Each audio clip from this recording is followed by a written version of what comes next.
According to a Mexican news article that surfaced in May, the Israeli military will begin training the police force in Mexico's southeastern state of Chiapas, where the predominantly indigenous Zapatista National Liberation Army is based.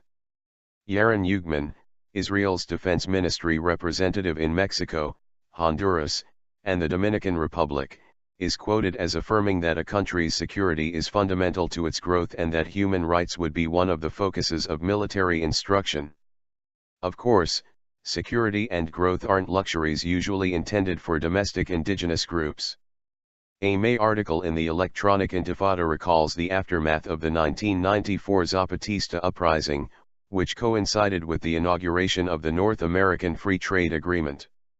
The Mexican government found itself needing to respond to the dictates of foreign investors, as a famously leaked Chase Manhattan Bank memo revealed, while Chiapas, in our opinion, does not pose a fundamental threat to Mexican political stability, it is perceived to be so by many in the investment community.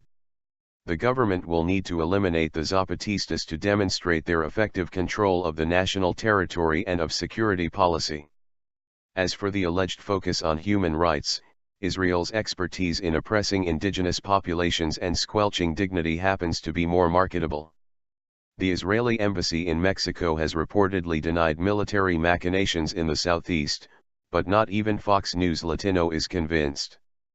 The Israeli embassy's denial of its government working in Chiapas is puzzling, given the long history that Israel's government has of working with Mexico.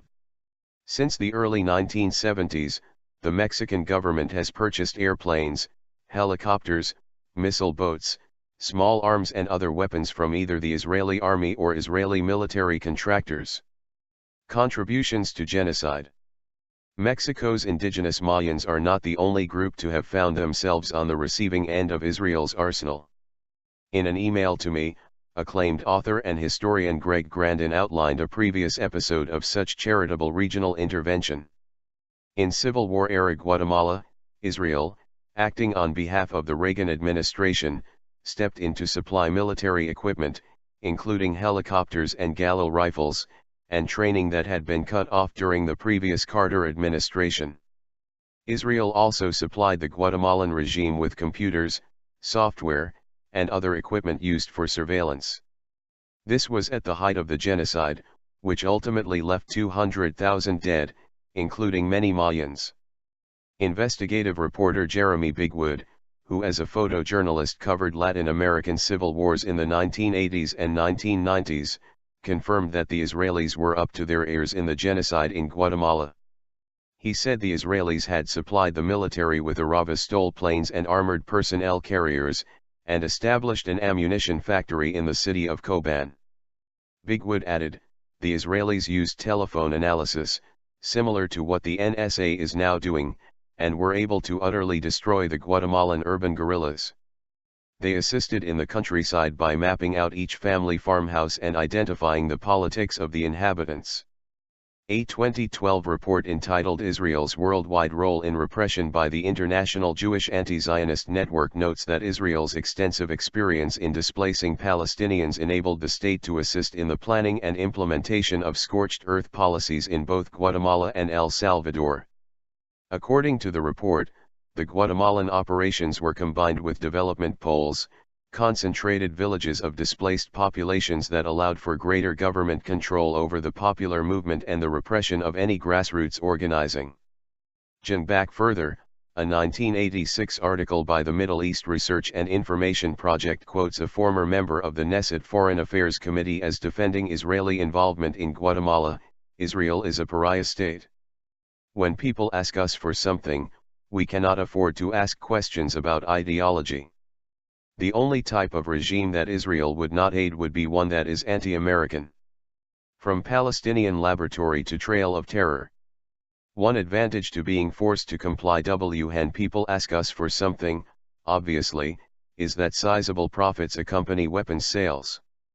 As for Israel's alleged pariahhood, this tragic scenario is seemingly contradicted by Bigwood's 2003 article for Al Jazeera, Israel's Latin American Trail of Terror, in which he lists countries in the region where Israel has supplied, trained, and advised right-wing groups and regimes: Argentina, Bolivia, Brazil, Colombia, Costa Rica, the Dominican Republic, Ecuador, El Salvador, Guatemala, Haiti, Honduras, Nicaragua, Panama, Paraguay, Peru, and Venezuela.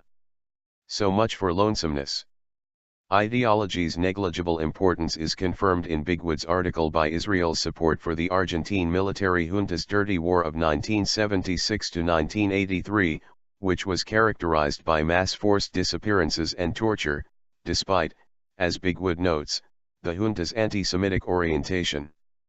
Ideological overlap is, however, seen in the case of Colombia, where President Juan Manuel Santos has not only appeared in a promotional video for an Israeli private security firm but has also announced, "We've even been accused of being the Israelites sick of Latin America, which personally makes me feel really proud." Inside story, the shift in the global arms trade. Beyond verifying Santos' cluelessness, this statement is particularly relevant given that Carlos Castano, the founder of modern Colombian paramilitarism, was trained in Israel and acknowledged copying the paramilitary concept from the Israelis. Israel's hobby of collective punishment has, it seems, proven especially instructive.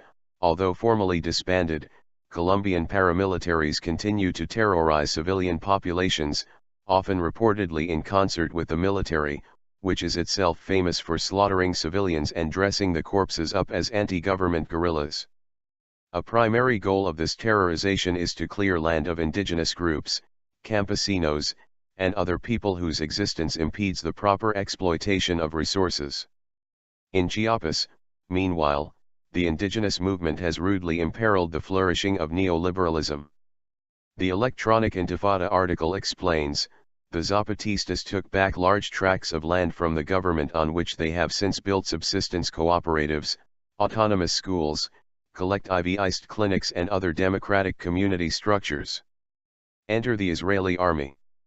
John Collins, chair of the Global Studies Department at New York St. Lawrence University, describes Israeli military collaboration with the Mexican government in Chiapas as further evidence of how tools of surveillance and repression field-tested on Palestinians are being used throughout the world, quoting Israeli anthropologist Jeff Halper's assessment that the Israeli economy is based on exporting the occupation of Palestine.